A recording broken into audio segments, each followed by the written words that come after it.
श्रीगणेशाय नमः। अथ श्री ऋणमोचन महागणपति स्तोत्र विनियोगः। अस्य श्री ऋणमोचन महागणपति स्तोत्रस्य शुक्राचार्य ऋषिः अनुष्टुप् छन्दः। श्री ऋणमोचक महागणपतिर्देवता मम ऋणमोचन महागणपति प्रसाद सिद्ध्यर्थे जपे विनियोगः। रक्तांगं रक्तवस्त्रं शितकुसुमगणैः पूजितं रक्तगन्धैः क्षीराब्धौ रत्नपीठे सुरतरुविमले रत्नसिंहासनस्थं दोर्भिः पाशाङ्कुशेष्टाभयधरमतुलं चन्द्रमौलिं त्रिनेत्रं ध्यायेत् शान्त्यर्थमीशं गणपतिममलं श्रीसमेतं प्रसन्नं स्मरामि देवदेवेशं वक्रतुण्डं महाबलं षडक्षरं कृपासिन्धुं नमामि ऋणमुक्तये एकाक्षरं ह्येकदन्तम् एकं ब्रह्म सनातनम् एकमेवाद्वितीयं च नमामि ऋणमुक्तये महागणपतिं देवं महासत्त्वं महाबलं महाविघ्नहरं शम्भुः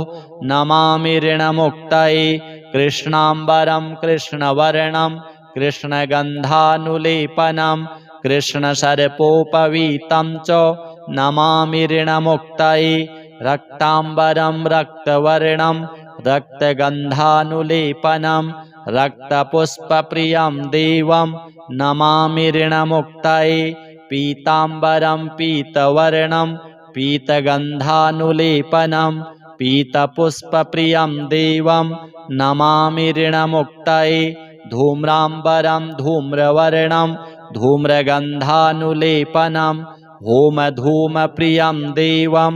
नमामि ऋणमुक्तये भालनेत्रं भालचन्द्रं पाशाङ्कुशधरं विभुं चामरालङ्कृतं देवं नमामि ऋणमुक्तये इदं त्वऋणहरं स्तोत्रं सन्ध्यायां यः पठेन्नरः षड्मासाभ्यन्तरेणैव ऋणमुक्तो भविष्यति। श्रीऋणमोचन महागणपति देवार्पणमस्तु। स्मरामि देवदेवेशं वक्रतुण्डं महाबलं षडक्षरं कृपासिन्धुं नमामि ऋणमुक्तये एकाक्षरं ह्येकदन्तम् एकं ब्रह्म सनातनम् एकमेवाद्वितीयं च नमामि ऋणमुक्तये महागणपतिं देवं महासत्त्वं महाबलं महाविघ्नहरं शम्भुः नमामि ऋणमुक्तये कृष्णाम्बरं कृष्णवर्णं कृष्णगन्धानुलेपनं कृष्णसर्पोपवीतं च नमामि ऋणमुक्तये रक्ताम्बरं रक्तवर्णं रक्तगन्धानुलेपनं रक्तपुष्पप्रियं देवं नमामि ऋणमुक्तये पीताम्बरं पीतवर्णं पीतगन्धानुलेपनं पीतपुष्पप्रियं देवं नमामि ऋणमुक्तये धूम्राम्बरं धूम्रवर्णं धूम्रगन्धानुलेपनं होमधूमप्रियं देवं नमामि ऋणमुक्तये भालनेत्रं भालचन्द्रं पाशाङ्कुशधरं विभुं चामरालङ्कृतं देवं नमामि ऋणमुक्तये इदं त्वऋणहरं स्तोत्रं सन्ध्यायां यः पठेन्नरः षड्मासाभ्यन्तरेणैव ऋणमुक्तो भविष्यति। श्रीऋणमोचन महागणपति देवार्पणमस्तु। स्मरामि देवदेवेशं वक्रतुण्डं महाबलं षडक्षरं कृपासिन्धुं नमामि ऋणमुक्तये एकाक्षरं ह्येकदन्तम् एकं ब्रह्म सनातनम् एकमेवाद्वितीयं च नमामि ऋणमुक्तये महागणपतिं देवं महासत्त्वं महाबलं महाविघ्नहरं शम्भुः नमामि ऋणमुक्तये कृष्णाम्बरं कृष्णवर्णं कृष्णगन्धानुलेपनं कृष्णसर्पोपवीतं च नमामि ऋणमुक्तये रक्ताम्बरं रक्तवर्णं रक्तगन्धानुलेपनं रक्तपुष्पप्रियं देवं नमामि ऋणमुक्तये पीताम्बरं पीतवर्णं पीतगन्धानुलेपनं पीतपुष्पप्रियं देवं नमामि ऋणमुक्तये धूम्राम्बरं धूम्रवर्णं धूम्रगन्धानुलेपनं होमधूमप्रियं देवं नमामि ऋणमुक्तये भालनेत्रं भालचन्द्रं पाशाङ्कुशधरं विभुं चामरालङ्कृतं देवं नमामि ऋणमुक्तये इदं त्वऋणहरं स्तोत्रं सन्ध्यायां यः पठेन्नरः षड्मासाभ्यन्तरेणैव ऋणमुक्तो भविष्यति। श्रीऋणमोचन महागणपति देवार्पणमस्तु। स्मरामि देवदेवेशं वक्रतुण्डं महाबलं षडक्षरं कृपासिन्धुं नमामि ऋणमुक्तये एकाक्षरं ह्येकदन्तम् एकं ब्रह्म सनातनम् एकमेवाद्वितीयं च नमामि ऋणमुक्तये महागणपतिं देवं महासत्त्वं महाबलं महाविघ्नहरं शम्भुः नमामि ऋणमुक्तये कृष्णाम्बरं कृष्णवर्णं कृष्णगन्धानुलेपनं कृष्णसर्पोपवीतं च नमामि ऋणमुक्तये रक्ताम्बरं रक्तवर्णं रक्तगन्धानुलेपनं रक्तपुष्पप्रियं देवं नमामि ऋणमुक्तये पीताम्बरं पीतवर्णं पीतगन्धानुलेपनं पीतपुष्पप्रियं देवं नमामि ऋणमुक्तये धूम्राम्बरं धूम्रवर्णं धूम्रगन्धानुलेपनं होमधूमप्रियं देवं नमामि ऋणमुक्तये भालनेत्रं भालचन्द्रं पाशाङ्कुशधरं विभुं चामरालङ्कृतं देवं नमामि ऋणमुक्तये इदं त्वऋणहरं स्तोत्रं सन्ध्यायां यः पठेन्नरः षड्मासाभ्यन्तरेणैव ऋणमुक्तो भविष्यति। श्रीऋणमोचन महागणपति देवार्पणमस्तु। स्मरामि देवदेवेशं वक्रतुण्डं महाबलं षडक्षरं कृपासिन्धुं नमामि ऋणमुक्तये एकाक्षरं ह्येकदन्तम् एकं ब्रह्म सनातनम् एकमेवाद्वितीयं च नमामि ऋणमुक्तये महागणपतिं देवं महासत्त्वं महाबलं महाविघ्नहरं शम्भुः नमामि ऋणमुक्तये कृष्णाम्बरं कृष्णवर्णं कृष्णगन्धानुलेपनं कृष्णसर्पोपवीतं च नमामि ऋणमुक्तये रक्ताम्बरं रक्तवर्णं रक्तगन्धानुलेपनं रक्तपुष्पप्रियं देवं नमामि ऋणमुक्तये पीताम्बरं पीतवर्णं पीतगन्धानुलेपनं पीतपुष्पप्रियं देवं नमामि ऋणमुक्तये धूम्राम्बरं धूम्रवर्णं धूम्रगन्धानुलेपनं होमधूमप्रियं देवं नमामि ऋणमुक्तये भालनेत्रं भालचन्द्रं पाशाङ्कुशधरं विभुं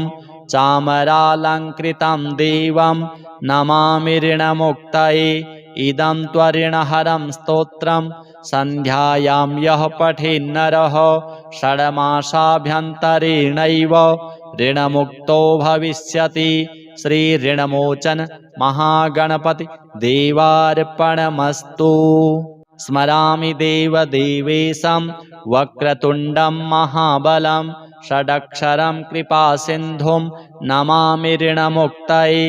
एकाक्षरं ह्येकदन्तम् एकं ब्रह्म सनातनम् एकमेवाद्वितीयं च नमामि ऋणमुक्तये महागणपतिं देवं महासत्त्वं महाबलं महाविघ्नहरं शम्भुः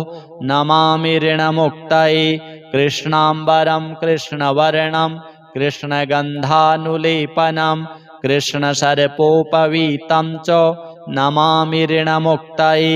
रक्ताम्बरं रक्तवर्णं रक्तगन्धानुलेपनं रक्तपुष्पप्रियं देवं नमामि ऋणमुक्तये पीताम्बरं पीतवर्णं पीतगन्धानुलेपनं पीतपुष्पप्रियं देवं नमामि ऋणमुक्तये धूम्राम्बरं धूम्रवर्णं धूम्रगन्धानुलेपनं होमधूमप्रियं देवं नमामि ऋणमुक्तये भालनेत्रं भालचन्द्रं पाशाङ्कुशधरं विभुं चामरालङ्कृतं देवं नमामि ऋणमुक्तये इदं त्वऋणहरं स्तोत्रं सन्ध्यायां यः पठेन्नरः षड्मासाभ्यन्तरेणैव ऋणमुक्तो भविष्यति। श्रीऋणमोचन महागणपति देवार्पणमस्तु। स्मरामि देवदेवेशं वक्रतुण्डं महाबलं षडक्षरं कृपासिन्धुं नमामि ऋणमुक्तये एकाक्षरं ह्येकदन्तम् एकं ब्रह्म सनातनम् एकमेवाद्वितीयं च नमामि ऋणमुक्तये महागणपतिं देवं महासत्त्वं महाबलं महाविघ्नहरं शम्भुः नमामि ऋणमुक्तये कृष्णाम्बरं कृष्णवर्णं कृष्णगन्धानुलेपनं कृष्णसर्पोपवीतं च नमामि ऋणमुक्तये रक्ताम्बरं रक्तवर्णं रक्तगन्धानुलेपनं रक्तपुष्पप्रियं देवं नमामि ऋणमुक्तये पीताम्बरं पीतवर्णं पीतगन्धानुलेपनं पीतपुष्पप्रियं देवं नमामि ऋणमुक्तये धूम्राम्बरं धूम्रवर्णं धूम्रगन्धानुलेपनं होमधूमप्रियं देवं नमामि ऋणमुक्तये भालनेत्रं भालचन्द्रं पाशाङ्कुशधरं विभुं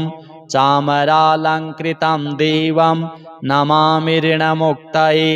इदं त्वऋणहरं स्तोत्रं सन्ध्यायां यः पठेन्नरः षड्मासाभ्यन्तरेणैव ऋणमुक्तो भविष्यति। श्रीऋणमोचन महागणपति देवार्पणमस्तु। स्मरामि देवदेवेशं वक्रतुण्डं महाबलं षडक्षरं कृपासिन्धुं नमामि ऋणमुक्तये एकाक्षरं ह्येकदन्तम् एकं ब्रह्म सनातनम् एकमेवाद्वितीयं च नमामि ऋणमुक्तये महागणपतिं देवं महासत्त्वं महाबलं महाविघ्नहरं शम्भुः नमामि ऋणमुक्तये कृष्णाम्बरं कृष्णवर्णं कृष्णगन्धानुलेपनं कृष्णसर्पोपवीतं च नमामि ऋणमुक्तये रक्ताम्बरं रक्तवर्णं रक्तगन्धानुलेपनं रक्तपुष्पप्रियं देवं नमामि ऋणमुक्तये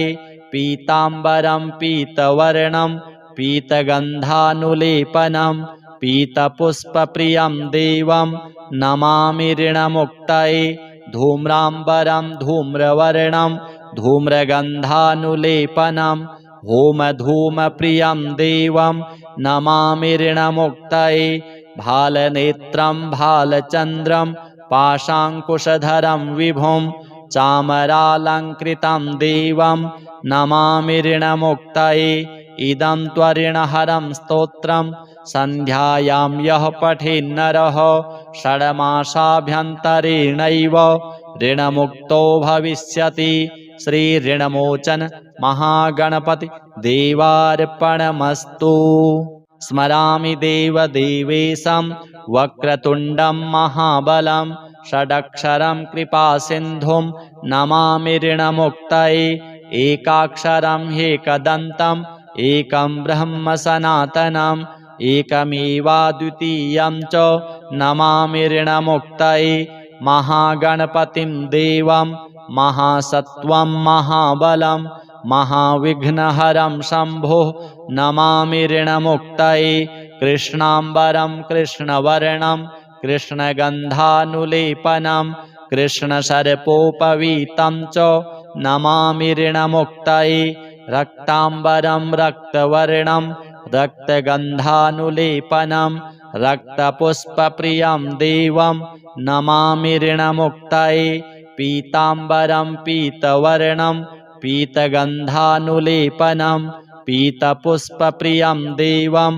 नमामि ऋणमुक्तये धूम्राम्बरं धूम्रवर्णं धूम्रगन्धानुलेपनं होमधूमप्रियं देवं नमामि ऋणमुक्तये भालनेत्रं भालचन्द्रं पाशाङ्कुशधरं विभुं चामरालङ्कृतं देवं नमामि ऋणमुक्तये इदं त्वऋणहरं स्तोत्रं सन्ध्यायां यः पठेन्नरः षड्मासाभ्यन्तरेणैव ऋणमुक्तो भविष्यति। श्रीऋणमोचन महागणपति देवार्पणमस्तु। स्मरामि देवदेवेशं वक्रतुण्डं महाबलं षडक्षरं कृपासिन्धुं नमामि ऋणमुक्तये एकाक्षरं ह्येकदन्तम् एकं ब्रह्म सनातनम् एकमेवाद्वितीयं च नमामि ऋणमुक्तये महागणपतिं देवं महासत्त्वं महाबलं महाविघ्नहरं शम्भुः नमामि ऋणमुक्तये कृष्णाम्बरं कृष्णवर्णं कृष्णगन्धानुलेपनं कृष्णसर्पोपवीतं च नमामि ऋणमुक्तये रक्ताम्बरं रक्तवर्णं रक्तगन्धानुलेपनं रक्तपुष्पप्रियं देवं नमामि ऋणमुक्तये पीताम्बरं पीतवर्णं पीतगन्धानुलेपनं पीतपुष्पप्रियं देवं नमामि ऋणमुक्तये धूम्राम्बरं धूम्रवर्णं धूम्रगन्धानुलेपनं होमधूमप्रियं देवं नमामि ऋणमुक्तये भालनेत्रं भालचन्द्रं पाशाङ्कुशधरं विभुं चामरालङ्कृतं देवं नमामि ऋणमुक्तये इदं त्वऋणहरं स्तोत्रं सन्ध्यायां यः पठेन्नरः षड्मासाभ्यन्तरेणैव ऋणमुक्तो भविष्यति। श्रीऋणमोचन महागणपति देवार्पणमस्तु। स्मरामि देवदेवेशं वक्रतुण्डं महाबलं षडक्षरं कृपासिन्धुं नमामि ऋणमुक्तये एकाक्षरं ह्येकदन्तम् एकं ब्रह्म सनातनम् एकमेवाद्वितीयं च नमामि ऋणमुक्तये महागणपतिं देवं महासत्त्वं महाबलं महाविघ्नहरं शम्भुः नमामि ऋणमुक्तये कृष्णाम्बरं कृष्णवर्णं कृष्णगन्धानुलेपनं कृष्णसर्पोपवीतं च नमामि ऋणमुक्तये रक्ताम्बरं रक्तवर्णं रक्तगन्धानुलेपनं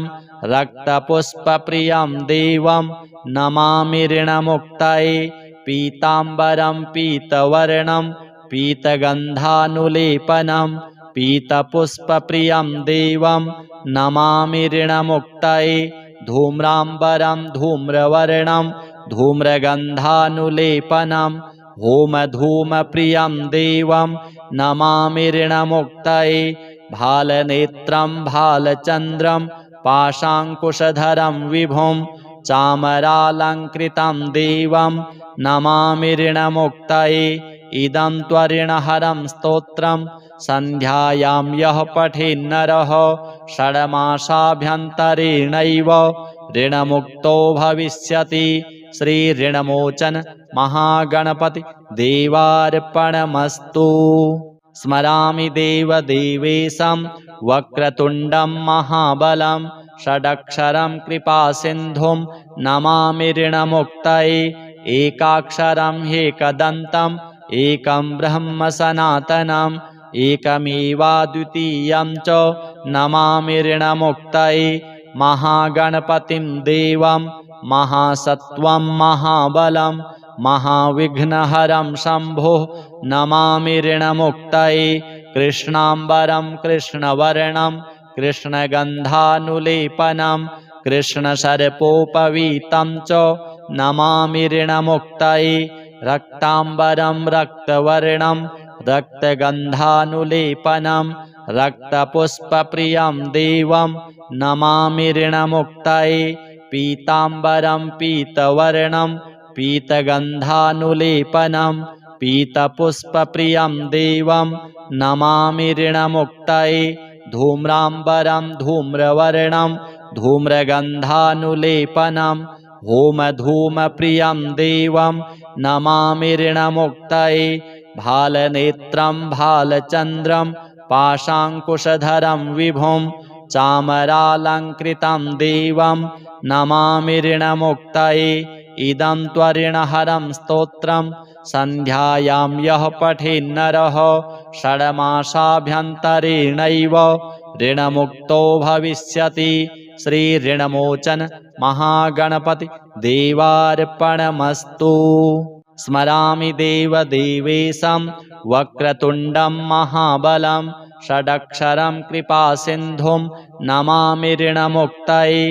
एकाक्षरं ह्येकदन्तम् एकं ब्रह्म सनातनम् एकमेवाद्वितीयं च नमामि ऋणमुक्तये महागणपतिं देवं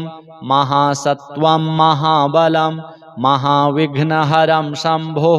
नमामि ऋणमुक्तये कृष्णाम्बरं कृष्णवर्णं कृष्णगन्धानुलेपनं कृष्णसर्पोपवीतं च नमामि ऋणमुक्तये रक्ताम्बरं रक्तवर्णं रक्तगन्धानुलेपनं रक्तपुष्पप्रियं देवं नमामि ऋणमुक्तये पीताम्बरं पीतवर्णं पीतगन्धानुलेपनं पीतपुष्पप्रियं देवं नमामि ऋणमुक्तये धूम्राम्बरं धूम्रवर्णं धूम्रगन्धानुलेपनं होमधूमप्रियं देवं नमामि ऋणमुक्तये भालनेत्रं भालचन्द्रं पाशाङ्कुशधरं विभुं चामरालङ्कृतं देवं नमामि ऋणमुक्तये इदं त्वरिणहरं स्तोत्रं सन्ध्यायां यः पठेन्नरः षड्मासाभ्यन्तरेणैव ऋणमुक्तो भविष्यति। श्रीऋणमोचन महागणपति देवार्पणमस्तु। स्मरामि देवदेवेशं वक्रतुण्डं महाबलं षडक्षरं कृपासिन्धुं नमामि ऋणमुक्तये एकाक्षरं ह्येकदन्तम् एकं ब्रह्म सनातनम् एकमेवाद्वितीयं च नमामि ऋणमुक्तये महागणपतिं देवं महासत्त्वं महाबलं महाविघ्नहरं शम्भो नमामि ऋणमुक्तये कृष्णाम्बरं कृष्णवर्णं कृष्णगन्धानुलेपनं कृष्णसर्पोपवीतं च नमामि ऋणमुक्तये रक्ताम्बरं रक्तवर्णं रक्तगन्धानुलेपनं रक्तपुष्पप्रियं देवं नमामि ऋणमुक्तये पीताम्बरं पीतवर्णं पीतगन्धानुलेपनं पीतपुष्पप्रियं देवं नमामि ऋणमुक्तये धूम्राम्बरं धूम्रवर्णं धूम्रगन्धानुलेपनं होमधूमप्रियं देवं नमामि ऋणमुक्तये भालनेत्रं भालचन्द्रं पाशाङ्कुशधरं विभुं चामरालङ्कृतं देवं नमामि ऋणमुक्तये इदं त्वरिणहरं स्तोत्रं सन्ध्यायां यः पठेन्नरः षड्मासाभ्यन्तरेणैव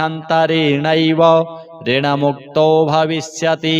श्रीऋणमोचन महागणपति देवार्पणमस्तु। स्मरामि देवदेवेशं वक्रतुण्डं महाबलं षडक्षरं कृपासिन्धुं नमामि ऋणमुक्तये एकाक्षरं ह्येकदन्तम् एकं ब्रह्म सनातनम् एकमेवाद्वितीयं च नमामि ऋणमुक्तये महागणपतिं देवं महासत्त्वं महाबलं महाविघ्नहरं शम्भो नमामि ऋणमुक्तये कृष्णाम्बरं कृष्णवर्णं कृष्णगन्धानुलेपनं कृष्णसर्पोपवीतं च नमामि ऋणमुक्तये रक्ताम्बरं रक्तवर्णं रक्तगन्धानुलेपनं रक्तपुष्पप्रियं देवं नमामि ऋणमुक्तये पीताम्बरं पीतवर्णं पीतगन्धानुलेपनं पीतपुष्पप्रियं देवं नमामि ऋणमुक्तये धूम्राम्बरं धूम्रवर्णं धूम्रगन्धानुलेपनं होमधूमप्रियं देवं नमामि ऋणमुक्तये भालनेत्रं भालचन्द्रं पाशाङ्कुशधरं विभुं चामरालङ्कृतं देवं नमामि ऋणमुक्तये इदं त्वऋणहरं स्तोत्रं सन्ध्यायां यः पठेन्नरः षड्मासाभ्यन्तरेणैव ऋणमुक्तो भविष्यति। श्रीऋणमोचन महागणपति देवार्पणमस्तु। स्मरामि देवदेवेशं वक्रतुण्डं महाबलं षडक्षरं कृपासिन्धुं नमामि ऋणमुक्तये एकाक्षरं ह्येकदन्तम् एकं ब्रह्म सनातनम् एकमेवाद्वितीयं च नमामि ऋणमुक्तये महागणपतिं देवं महासत्त्वं महाबलं महाविघ्नहरं शम्भो नमामि ऋणमुक्तये कृष्णाम्बरं कृष्णवर्णं कृष्णगन्धानुलेपनं कृष्णसर्पोपवीतं च नमामि ऋणमुक्तये रक्ताम्बरं रक्तवर्णं रक्तगन्धानुलेपनं रक्तपुष्पप्रियं देवं नमामि ऋणमुक्तये पीताम्बरं पीतवर्णं पीतगन्धानुलेपनं पीतपुष्पप्रियं देवं नमामि ऋणमुक्तये धूम्राम्बरं धूम्रवर्णं धूम्रगन्धानुलेपनं होमधूमप्रियं देवं नमामि ऋणमुक्तये भालनेत्रं भालचन्द्रं पाशाङ्कुशधरं विभुं चामरालङ्कृतं देवं नमामि ऋणमुक्तये इदं त्वऋणहरं स्तोत्रं सन्ध्यायां यः पठेन्नरः षड्मासाभ्यन्तरेणैव ऋणमुक्तो भविष्यति। श्रीऋणमोचन महागणपति देवार्पणमस्तु। स्मरामि देवदेवेशं वक्रतुण्डं महाबलं षडक्षरं कृपासिन्धुं नमामि ऋणमुक्तये एकाक्षरं ह्येकदन्तम् एकं ब्रह्म सनातनम् एकमेवाद्वितीयं च नमामि ऋणमुक्तये महागणपतिं देवं महासत्त्वं महाबलं महाविघ्नहरं शम्भो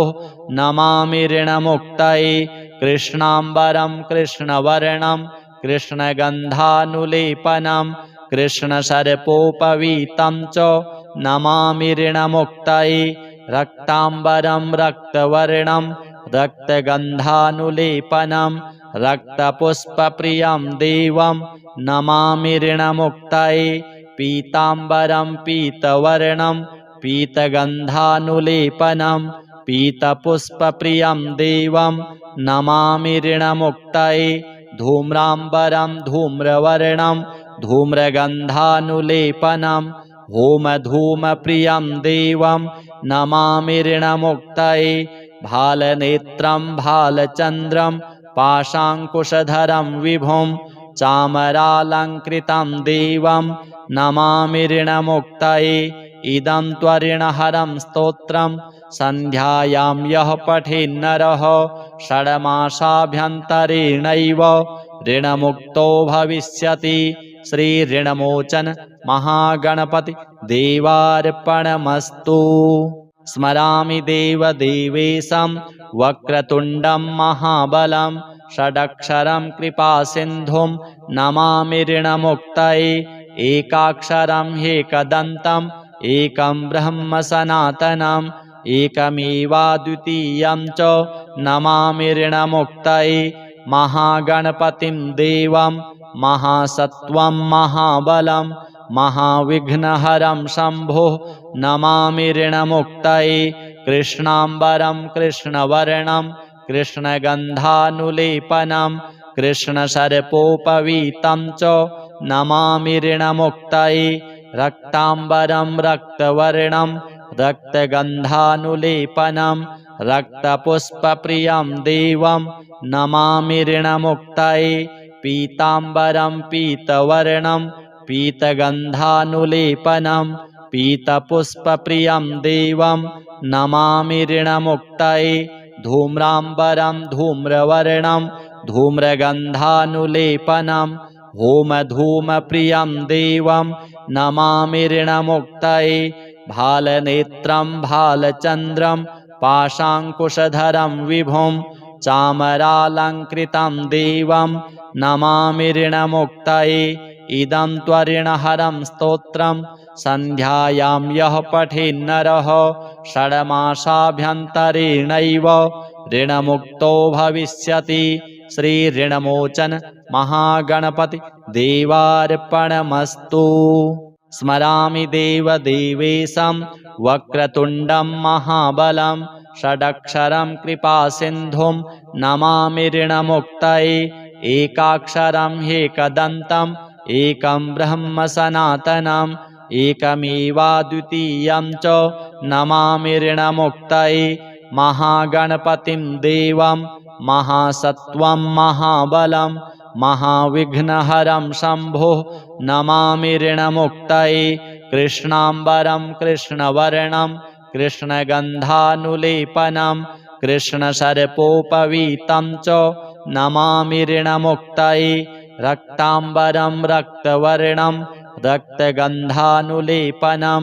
रक्तपुष्पप्रियं देवं नमामि ऋणमुक्तये पीताम्बरं पीतवर्णं पीतगन्धानुलेपनं पीतपुष्पप्रियं देवं नमामि ऋणमुक्तये धूम्राम्बरं धूम्रवर्णं धूम्रगन्धानुलेपनं होमधूमप्रियं देवं नमामि ऋणमुक्तये भालनेत्रं भालचन्द्रं पाशाङ्कुशधरं विभुं चामरालङ्कृतं देवं नमामि ऋणमुक्तये इदं त्वरिणहरं स्तोत्रं सन्ध्यायां यः पठेन्नरः षड्मासाभ्यन्तरेणैव ऋणमुक्तो भविष्यति। श्रीऋणमोचन महागणपति देवार्पणमस्तु।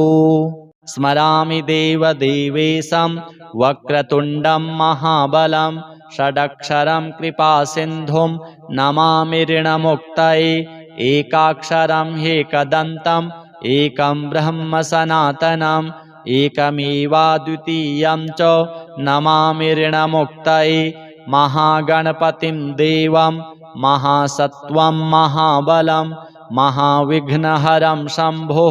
नमामि ऋणमुक्तये कृष्णाम्बरं कृष्णवर्णं कृष्णगन्धानुलेपनं कृष्णसर्पोपवीतं च नमामि ऋणमुक्तये रक्ताम्बरं रक्तवर्णं रक्तगन्धानुलेपनं रक्तपुष्पप्रियं देवं नमामि ऋणमुक्तये पीताम्बरं पीतवर्णं पीतगन्धानुलेपनं पीतपुष्पप्रियं देवं नमामि ऋणमुक्तये धूम्राम्बरं धूम्रवर्णं धूम्रगन्धानुलेपनं होमधूमप्रियं देवं नमामि ऋणमुक्तये भालनेत्रं भालचन्द्रं पाशाङ्कुशधरं विभुं चामरालङ्कृतं देवं नमामि ऋणमुक्तये इदं त्वरिणहरं स्तोत्रं सन्ध्यायां यः पठेन्नरः षड्मासाभ्यन्तरेणैव ऋणमुक्तो भविष्यति। श्रीऋणमोचन महागणपति देवार्पणमस्तु। स्मरामि देवदेवेशं वक्रतुण्डं महाबलं षडक्षरं कृपासिन्धुं नमामि ऋणमुक्तये एकाक्षरं ह्येकदन्तम् एकं ब्रह्म सनातनम् एकमेवाद्वितीयं च नमामि ऋणमुक्तये महागणपतिं देवं महासत्त्वं महाबलं महाविघ्नहरं शम्भुः नमामि ऋणमुक्तये कृष्णाम्बरं कृष्णवर्णं कृष्णगन्धानुलेपनं कृष्णसर्पोपवीतं च नमामि ऋणमुक्तये